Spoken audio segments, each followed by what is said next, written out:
Christmas is one of those holidays that seems to carry 1,000 different meanings depending on who you ask.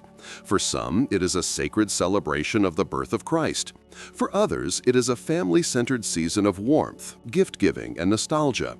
And for many, especially in online debates and viral memes, Christmas is framed as something far less Christian, a festival supposedly stolen wholesale from pagan traditions like Saturnalia or Yule.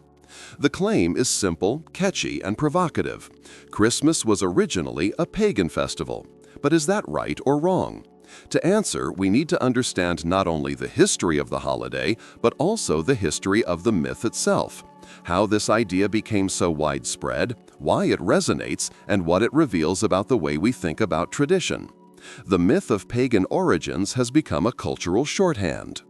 It appears in countless social media posts, in skeptical articles, and even in casual conversations where someone wants to puncture the solemnity of Christmas by saying, well, it's not really Christian anyway.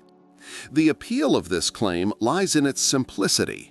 It suggests that Christianity, often seen as a dominant and imposing religion, merely borrowed or even hijacked older, more authentic traditions. It flips the power dynamic. Instead of Christianity being the originator, it becomes the imitator. And in a world where many people are suspicious of organized religion, this reversal feels satisfying. But like most myths, its neatness hides a far more complicated reality. To understand why this myth took hold, we need to look at the broader cultural context. In the 19th and 20th centuries, scholars and popular writers began to emphasize the connections between Christian and pagan traditions. This was partly influenced by comparative religion studies, which sought to find common threads across cultures. Writers noticed similarities between Christmas customs and older winter festivals, and they began to speculate about borrowing.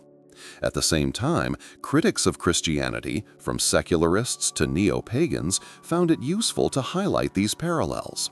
Saying Christmas is pagan became a way to undermine the authority of the Church or to reclaim space for alternative spiritualities. But the myth also thrives because of the way traditions evolve. Many of the customs we associate with Christmas today, decorated trees, gift exchanges, feasting, do resemble practices from pre-Christian Europe. When people see these similarities, they assume direct continuity. Yet continuity is not the same as origin. A tradition can resemble another without being directly descended from it. The human tendency to celebrate the winter solstice, to mark the darkest time of year with light and festivity, is widespread. It is not surprising that different cultures developed similar practices.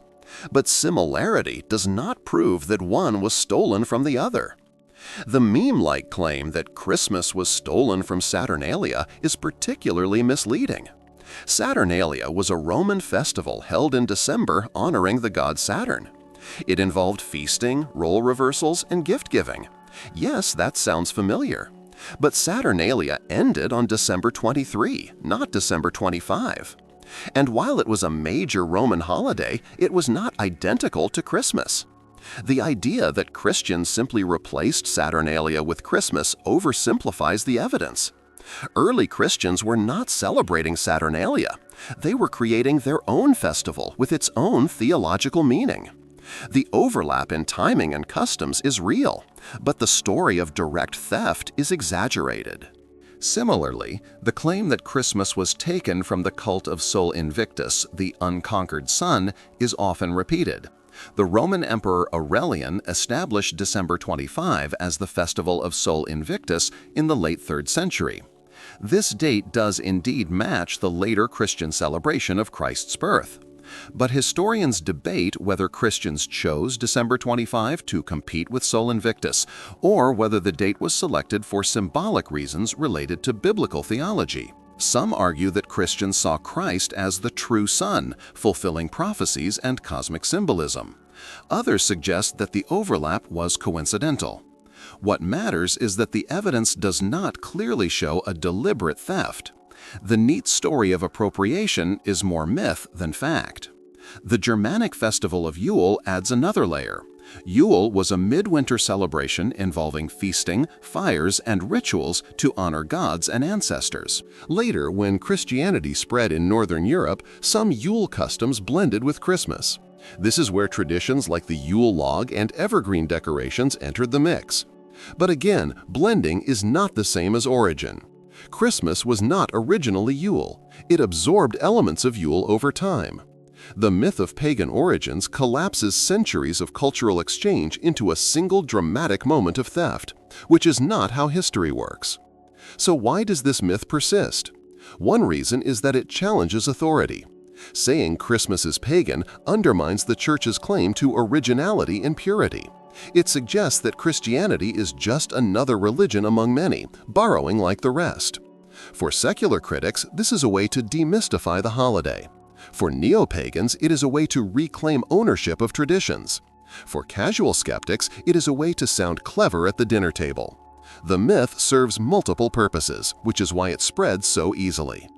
Another reason is that people love stories of hidden origins. There is something thrilling about the idea that what we think of as sacred or timeless is actually borrowed or invented. It makes us feel like insiders who know the real truth. This is the same appeal behind conspiracy theories and revisionist histories. The myth of pagan origins taps into that desire to uncover secrets. It makes Christmas feel less like a solemn religious event and more like a cultural puzzle with hidden layers. But the persistence of the myth also reveals something deeper about how we understand tradition. We often imagine traditions as ancient, unbroken, and pure. When we discover that they are actually recent inventions or mixtures, we feel both disillusioned and fascinated. The claim that Christmas is pagan plays into this dynamic. It suggests that the holiday is not what it seems, that its roots are tangled, and that its meaning is more complex than official narratives admit. In this sense, the myth is not entirely wrong. Christmas does have tangled roots, it does include borrowed elements, but the claim that it was originally pagan oversimplifies the story. In fact, the myth itself has become part of the tradition. Every year as Christmas approaches, articles and posts resurface reminding us that the holiday is really pagan. This ritual of debunking has become a seasonal custom in its own right. It reflects our modern fascination with exposing myths and questioning authority. In a way, the myth of pagan origins is a mirror of Christmas itself, a tradition that evolves, adapts, and persists because it meets cultural needs. As we move forward in this series, we will see how the myth interacts with actual history. We will explore the real winter festivals that preceded Christmas, the reasons Christians chose December 25, and the ways later customs were layered onto the holiday. We will dismantle the neat story of theft and replace it with a more nuanced understanding of cultural exchange. But for now, it is enough to recognize that the myth of pagan origins is powerful not because it is accurate, but because it is useful. It gives people a way to challenge authority, to reclaim identity, and to feel clever, and that is why it persists. So, is the claim Christmas was originally a pagan festival right or wrong? At this stage, we can say it is wrong in its simplicity, but right in pointing to the complexity of tradition. Christmas was not stolen wholesale from Saturnalia, Sol Invictus, or Yule, but it did absorb elements from these and other festivals over time. The myth exaggerates the borrowing, turning it into a dramatic theft. The reality is more subtle, a process of adaptation, symbolism, and cultural blending. Understanding this difference is crucial because it shows us how traditions are made, not by theft, but by transformation. This chapter has set the stage by outlining the myth and explaining why it is so widespread. In the chapters to come, we will dive deeper into the actual history of winter festivals, the theological reasoning behind December 25, and the invention of modern Christmas customs. By the end, we will be able to answer the central question with clarity. Was Christmas originally a pagan festival, right or wrong? When we peel back the layers of Christmas and ask whether it was originally pagan, the first place we must look is at the winter festivals that existed before Christianity. These celebrations, Saturnalia in Rome, the cult of Sol Invictus, and the Germanic Yule, are often invoked as the supposed true origins of Christmas. They are colorful, dramatic, and deeply tied to the rhythms of the natural world.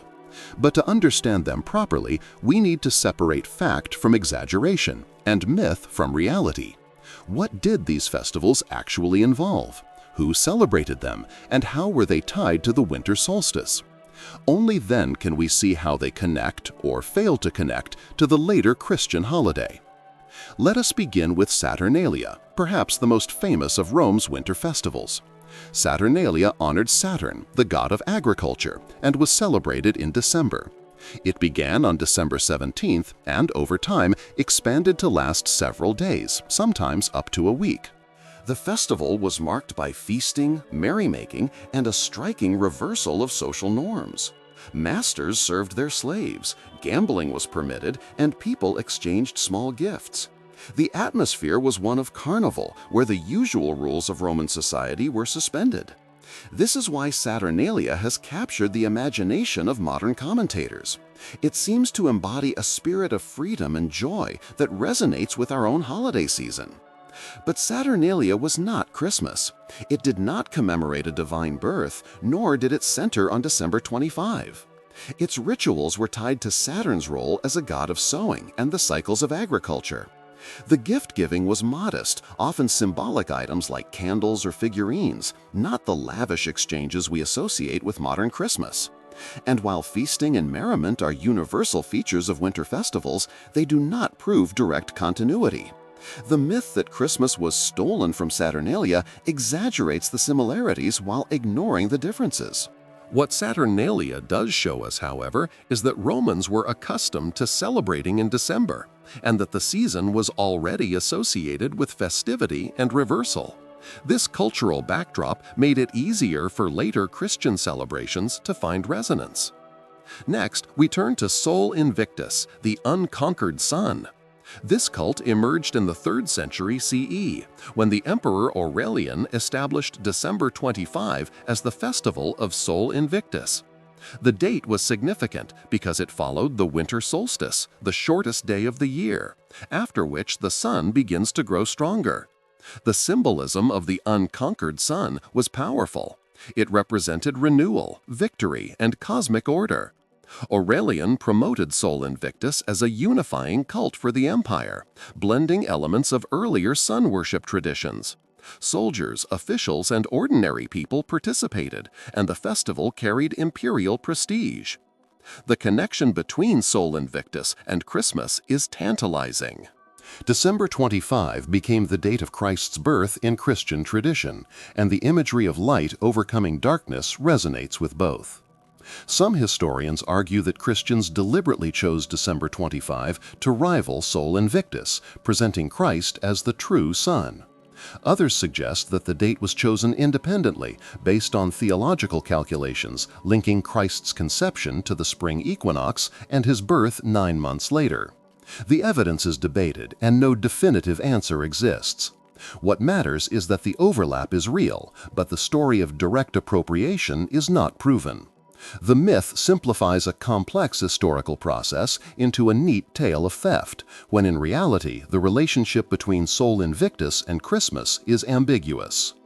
Finally, we come to Yule, the Germanic midwinter festival. Yule was celebrated in Northern Europe among peoples whose winters were long and harsh. It involved feasting, sacrifices, and rituals to honor gods and ancestors. Fires were lit to bring light into the darkness, and evergreen trees symbolized life enduring through winter. The Yule log, a massive piece of wood burned for days, was a central feature. Yule was not tied to a fixed date like December 25, but to the solstice and the turning of the year. It was a communal celebration, binding people together in the face of cold and scarcity. When Christianity spread into Northern Europe, Yule customs blended with Christmas. The evergreen tree, the Yule log, and the emphasis on feasting carried over. This is why modern Christmas traditions often feel pagan in flavor. They are indeed shaped by pre-Christian practices. But again, this does not mean that Christmas was originally Yule. The blending happened centuries after the establishment of December 25 as Christ's birth. The myth collapses this long process into a single moment of origin, which distorts the history. Yule influenced Christmas, but it did not create it. What unites Saturnalia, Sol Invictus, and Yule is their connection to the winter solstice. Across cultures, the solstice was a moment of cosmic drama. The shortest day, the longest night, the turning point when light begins to return. People marked this moment with rituals of renewal, feasting, and symbolism. It is no coincidence that Christmas, too, is tied to this season. The human impulse to celebrate light in darkness is universal. But universality is not the same as theft. The fact that multiple cultures celebrated in December does not mean that one holiday was stolen from another. It means that human beings across time and place responded to the rhythms of nature in similar ways. The exaggerations about these festivals often come from modern retellings. Memes and articles present Saturnalia as a wild party identical to Christmas, Sol Invictus as the real December 25, and Yule as the true origin of Christmas trees. These claims simplify complex traditions into catchy sound bites. They ignore the differences in meaning, ritual, and timing. They also overlook the fact that traditions evolve. Christmas did not spring fully formed from pagan festivals. It developed over centuries, absorbing elements along the way. The myth of pagan origins flattens this process into a dramatic theft, which is more exciting but less accurate. Understanding these festivals in their own right is crucial. Saturnalia was about social inversion and agricultural cycles. Sol Invictus was about imperial unity and cosmic renewal. Yule was about survival, community, and honoring ancestors. Each had its own logic, its own participants, and its own symbolism. Christmas, by contrast, was about the birth of Christ, framed in theological terms. The overlaps are real, but the differences are just as important. To say that Christmas was originally pagan erases these distinctions and misrepresents the history. At the same time, we should not dismiss the connections entirely. The fact that Christmas absorbed elements from these festivals shows how traditions are made. They are not pure or isolated, they are mixtures, adaptations, and reinventions. The blending of pagan and Christian customs reflects the realities of cultural exchange. People did not abandon their old practices overnight, they carried them into new contexts. This is why Christmas feels both Christian and pagan, both sacred and secular. It is a hybrid, shaped by centuries of interaction. In this chapter, we have seen that the pre-Christian winter festivals were rich and varied. They provide context for Christmas, but they do not prove that Christmas was originally pagan. The myth exaggerates the borrowing, turning it into a dramatic theft.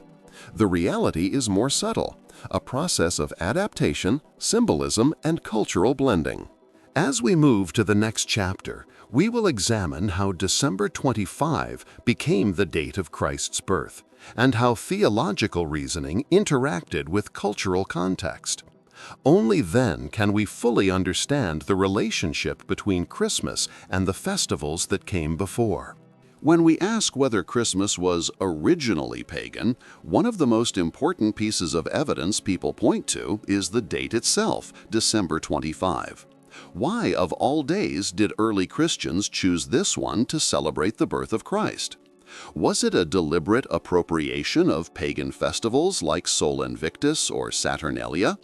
Or did it emerge from theological symbolism within Christianity itself? To answer, we need to trace the history of the date, examine early church writings, and consider the broader Roman imperial culture that shaped the calendar. The story of December 25 is not simple, and it reveals how myths of origin are created when neat explanations replace messy realities. The first thing to note is that the Bible does not give a date for the birth of Jesus.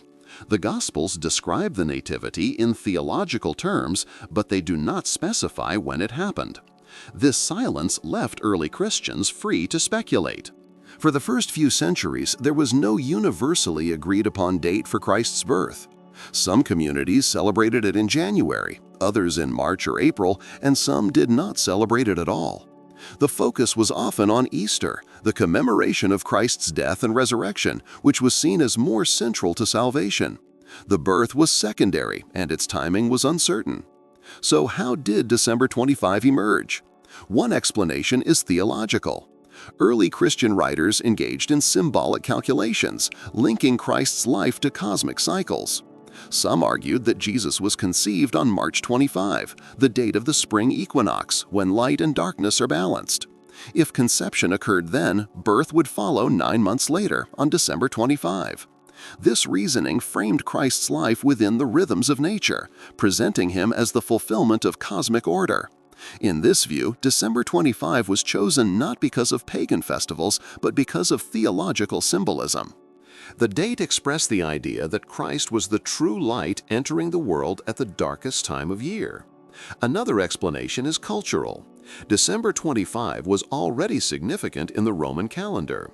As we saw in the previous chapter, the festival of Sol Invictus, the unconquered sun, was celebrated on that day.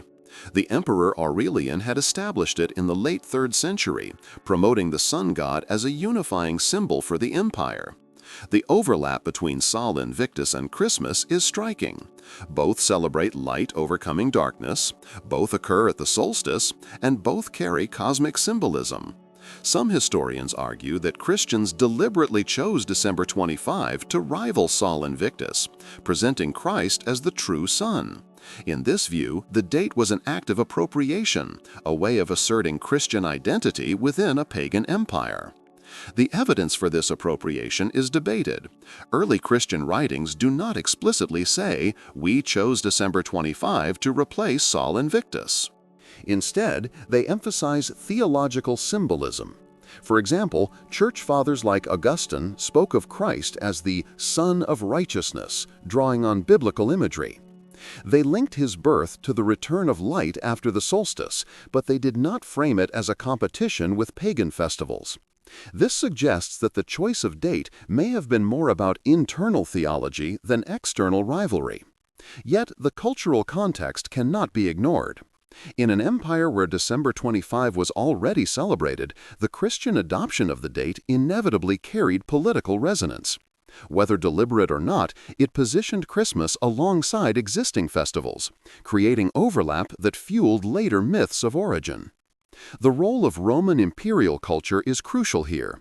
The empire was a place where calendars, festivals, and rituals were deeply political.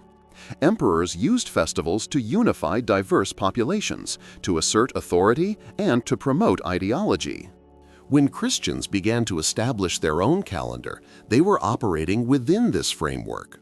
Choosing December 25 gave their festival visibility and legitimacy. It aligned them with cosmic symbolism that resonated across cultures.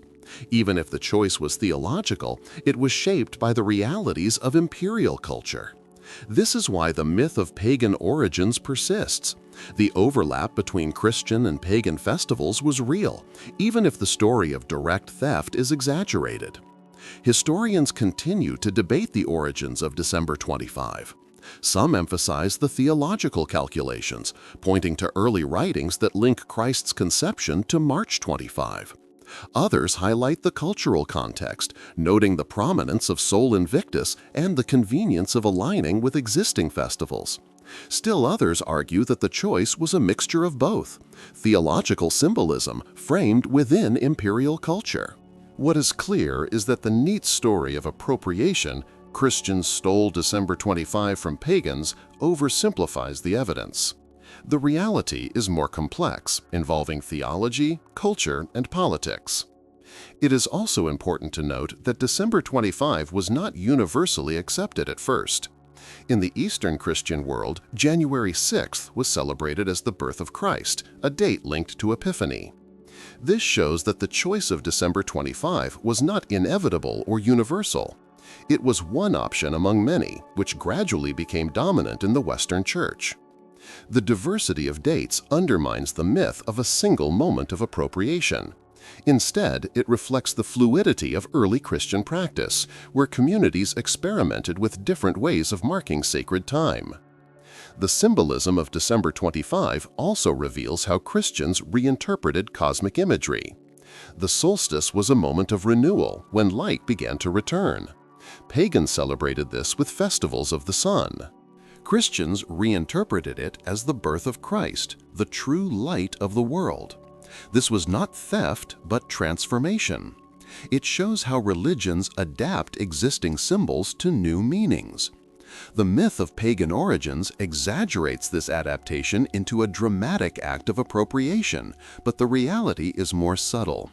It is about reinterpretation, not replacement. The persistence of the myth also reflects modern attitudes. People love the idea that Christmas was really pagan because it challenges authority and reveals hidden origins. The overlap with Sol Invictus provides a convenient hook for this claim. But historians remind us that the evidence is ambiguous. The choice of December 25 was shaped by multiple factors, not a single act of theft. Recognizing this complexity helps us see how traditions are made, through negotiation, symbolism, and cultural exchange. In this chapter, we have seen that the birth of December 25 as the date of Christ's birth was not straightforward. It emerged from theological symbolism, linking Christ's conception to the equinox and his birth to the solstice. It was shaped by Roman imperial culture, where December 25 was already significant. It was debated among historians, with some emphasizing appropriation and others emphasizing theology. And it was not universal, with different communities choosing different dates. The myth of pagan origins simplifies this story into a neat tale of theft, but the reality is more complex. Christmas was not originally pagan, but it was shaped by a world where pagan festivals already existed. As we move to the next chapter, we will examine how Christmas customs developed over time, from trees and gift-giving to Santa Claus. We will see how many of these traditions were invented centuries later, often retroactively claimed as ancient. This will show us how the myth of pagan origins interacts with the invention of tradition and how Christmas became the hybrid holiday we know today. When people today imagine Christmas, they often picture decorated trees, stockings hung by the fireplace, Santa Claus arriving with gifts, and families gathered around a feast. These images feel timeless, as if they have always been part of the holiday. But in reality, many of the customs we now associate with Christmas were layered on centuries after the festival's origins. They were products of Victorian reinvention, commercial culture, and nationalist myth-making. Far from being ancient traditions, they were often invented or reshaped to meet the needs of modern societies. Understanding this process helps us see why the myth of pagan origins persists and why Christmas today is less about continuity with the past than about reinvention in the present. Let us begin with the Christmas tree, perhaps the most iconic symbol of the holiday. The evergreen tree has long been associated with winter rituals, as we saw in the previous chapter with the Germanic Yule. Evergreens symbolized life enduring through the cold, and they were used in midwinter celebrations. But the modern Christmas tree, decorated with ornaments and lights, is not an ancient practice. It emerged in early modern Germany, where families began to bring trees indoors and decorate them with candles, sweets, and small gifts. This custom spread slowly, and it was not until the 19th century that it became widespread.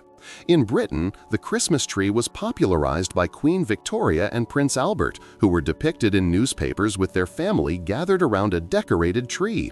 The image captured the public imagination, and soon the Christmas tree was seen as a quintessential tradition. Yet its ancient roots were more symbolic than real. It was a modern invention, retroactively claimed as timeless. Gift-giving is another tradition often assumed to be ancient. Certainly, gifts were exchanged in Saturnalia and other winter festivals, and Christians have long emphasized the gifts of the Magi to the infant Jesus. But the modern practice of lavish gift exchanges, especially centered on children, developed much later.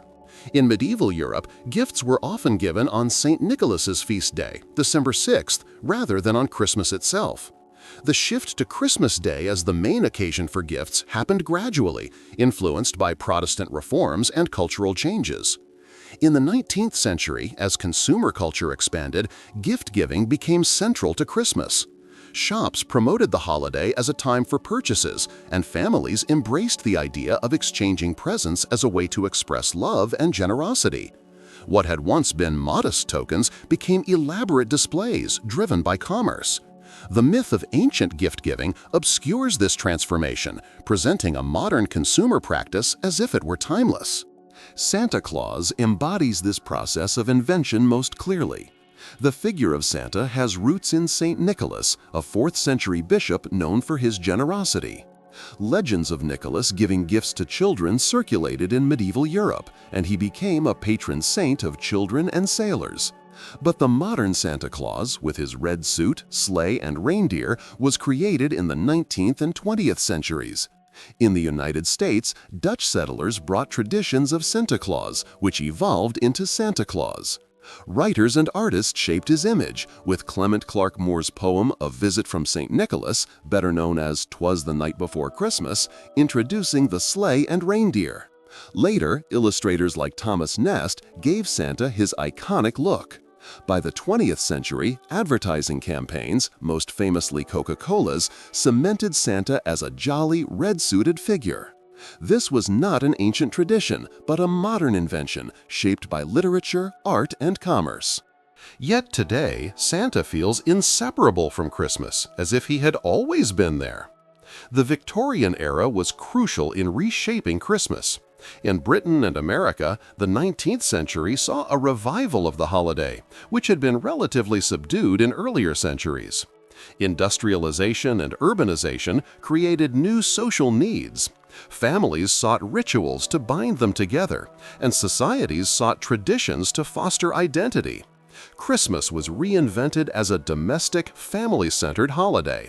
Writers like Charles Dickens played a major role, with A Christmas Carol presenting Christmas as a time of generosity, compassion, and redemption. Dickens's story was not about ancient customs, but about moral values suited to industrial society. It helped redefine Christmas as a season of charity and family warmth. The Victorian reinvention gave the holiday much of its modern character, layering new meanings onto older practices. Nationalist myth-making also shaped Christmas traditions.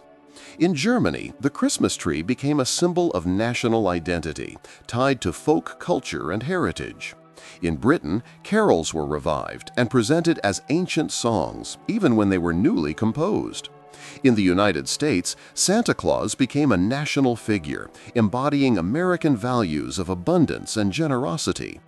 These traditions were often presented as timeless, but they were in fact modern creations designed to foster unity and identity. The claim of antiquity gave them legitimacy, making people feel connected to a deeper past. But the past was often imagined rather than real. Commercial culture amplified these inventions. As consumer markets expanded, Christmas became a prime occasion for sales.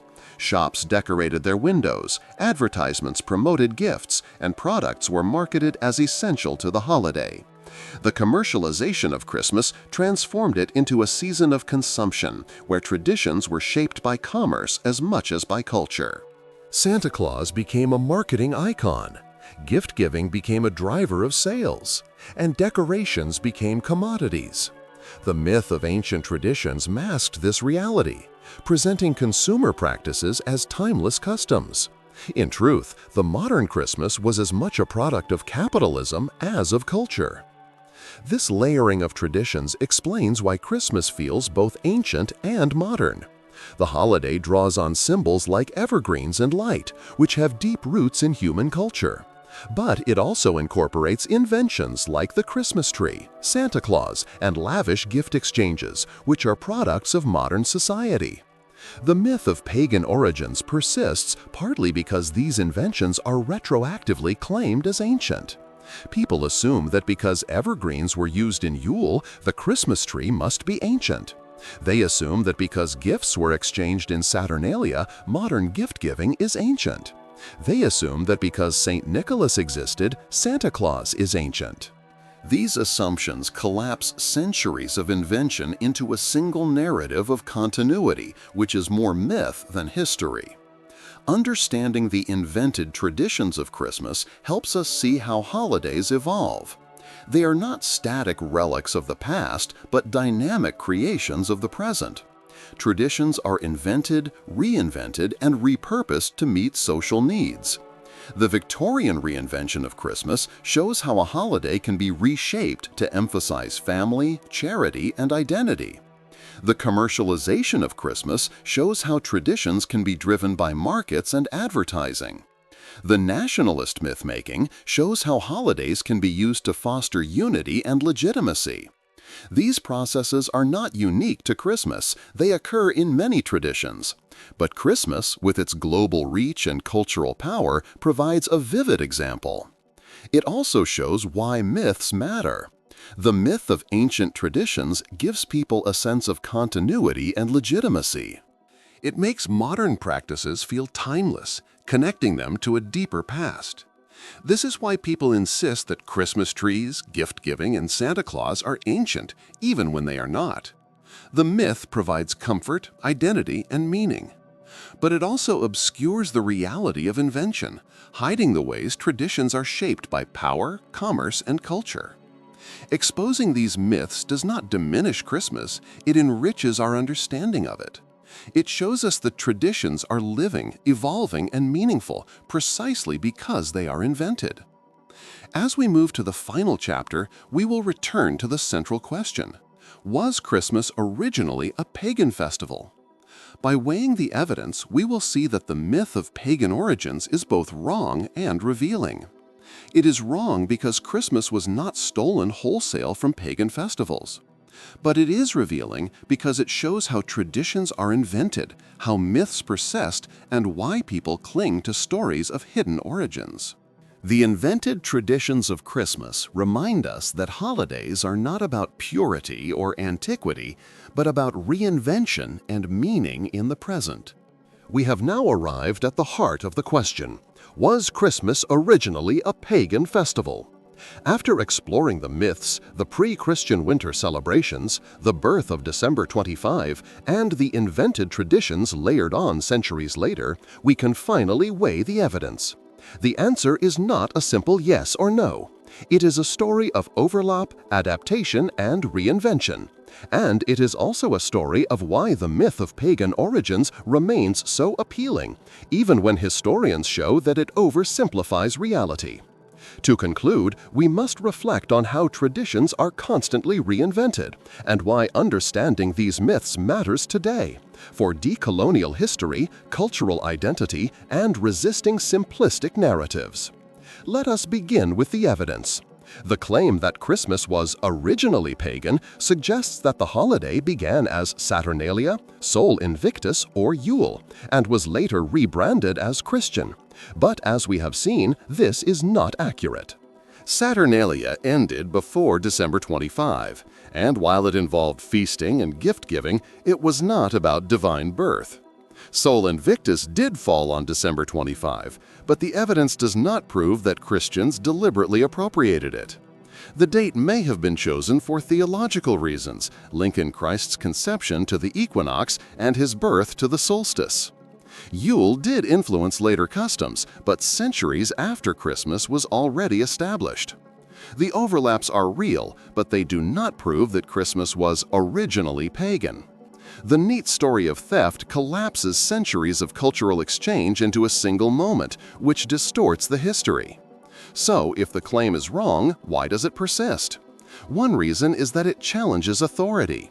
Saying Christmas is pagan undermines the Church's claim to originality and purity. It suggests that Christianity is just another religion among many, borrowing like the rest. For secular critics, this is a way to demystify the holiday. For neo-pagans, it is a way to reclaim ownership of traditions. For casual skeptics, it is a way to sound clever at the dinner table. The myth serves multiple purposes, which is why it spreads so easily. Another reason is that people love stories of hidden origins. There is something thrilling about the idea that what we think of as sacred or timeless is actually borrowed or invented. It makes us feel like insiders who know the real truth. This is the same appeal behind conspiracy theories and revisionist histories. The myth of pagan origins taps into that desire to uncover secrets. It makes Christmas feel less like a solemn religious event and more like a cultural puzzle with hidden layers. Even when the evidence is weak, the story is compelling. The persistence of the myth also reflects how traditions evolve. Christmas today includes many customs that do resemble pagan practices: evergreens, feasting, gift-giving, and light in darkness. These similarities make the myth plausible. People see the Christmas tree and assume it must be ancient. They see Santa Claus and assume he must be timeless. They see gift-giving and assume it must come from Saturnalia. The myth thrives on these surface similarities, even when the deeper history shows invention and reinvention. It is easier to believe in continuity than to accept that traditions are constantly changing. But the myth also reveals something deeper about cultural identity. In a world where traditions are contested, people use myths to claim ownership. Saying Christmas is pagan allows neo-pagans to assert continuity with ancient practices. Saying Christmas is Christian allows churches to assert authority. Saying Christmas is commercial allows critics to challenge consumer culture. Each narrative serves a purpose, shaping identity and meaning. The myth of pagan origins is one of many competing stories about Christmas, each reflecting different needs and perspectives. This is why understanding myths matters. Myths are not just false stories, they are cultural tools. They shape how people see themselves, their history, and their traditions. The myth of pagan origins matters because it reveals how power, identity, and culture interact. It shows how traditions are claimed, contested, and reinvented. And it shows how simplistic narratives can obscure complex realities. By exposing the myth, we do not diminish Christmas, we enrich our understanding of it. We see it not as a static relic of the past, but as a dynamic creation of the present. From a decolonial perspective, this matters even more. The myth of pagan origins often frames history in terms of European traditions: Rome, Sol Invictus, Yule. It overlooks the global diversity of winter celebrations, from African solstice rituals to Asian festivals of light. By focusing only on European paganism, the myth reinforces a narrow view of history. A decolonial approach reminds us that traditions are global, diverse, and interconnected. Christmas itself, as it spread worldwide, absorbed influences from many cultures. Understanding this complexity helps us resist simplistic narratives that privilege one tradition over others. It also matters for cultural identity today. People often cling to myths because they provide comfort and meaning. The idea that Christmas is ancient, whether pagan or Christian, makes it feel timeless. It connects people to a deeper past. But recognizing that traditions are invented does not make them less meaningful. It makes them more human. It shows that traditions are created by people for people to meet their needs. This recognition empowers us to shape traditions consciously rather than clinging to myths of antiquity. It allows us to see Christmas not as a relic, but as a living practice that can evolve to reflect values of inclusivity, justice, and community. Finally, resisting simplistic narratives matters because they obscure the richness of history. The claim that Christmas was originally pagan reduces centuries of cultural exchange to a single moment of theft. It ignores the theological symbolism, the diversity of dates, the Victorian reinvention, and the commercialization. It flattens history into a soundbite. By exposing this simplification, we honor the complexity of the past. We see how traditions are made, not by theft, but by transformation. And we see why myths persist, because they are useful even when they are not accurate. So, was Christmas originally a pagan festival? The answer is wrong, but revealing. Wrong because the evidence does not support direct appropriation. Revealing because the myth shows how traditions are contested, invented, and claimed. Christmas was not stolen wholesale from Saturnalia, Sol Invictus, or Yule, but it did absorb elements from these and other festivals over time. The myth exaggerates the borrowing, turning it into a dramatic theft. The reality is more subtle, a process of adaptation, symbolism, and cultural blending. Understanding this difference is crucial because it shows us how traditions are made, not by theft, but by transformation. And why does this matter today? Because myths shape how we see ourselves. They influence our identities, our politics, and our cultures. By exposing the myth of pagan origins, we resist simplistic narratives and embrace complexity. We see Christmas not as a relic of paganism or a pure Christian invention, but as a hybrid tradition, constantly reinvented. We see how power shapes memory, how commerce shapes culture, and how people create meaning. And we see that traditions are not about purity or antiquity, but about reinvention and relevance. In the end, the myth of pagan origins persists because it is useful. It challenges authority, provides identity, and satisfies curiosity. But by understanding its limits, we can appreciate the richness of history. Christmas was not originally pagan, but it is a festival shaped by centuries of exchange, invention, and reinvention. That is what makes it meaningful. And that is why understanding myths matters, because they reveal not only the past, but also the present, and the ways we continue to create traditions that reflect who we are.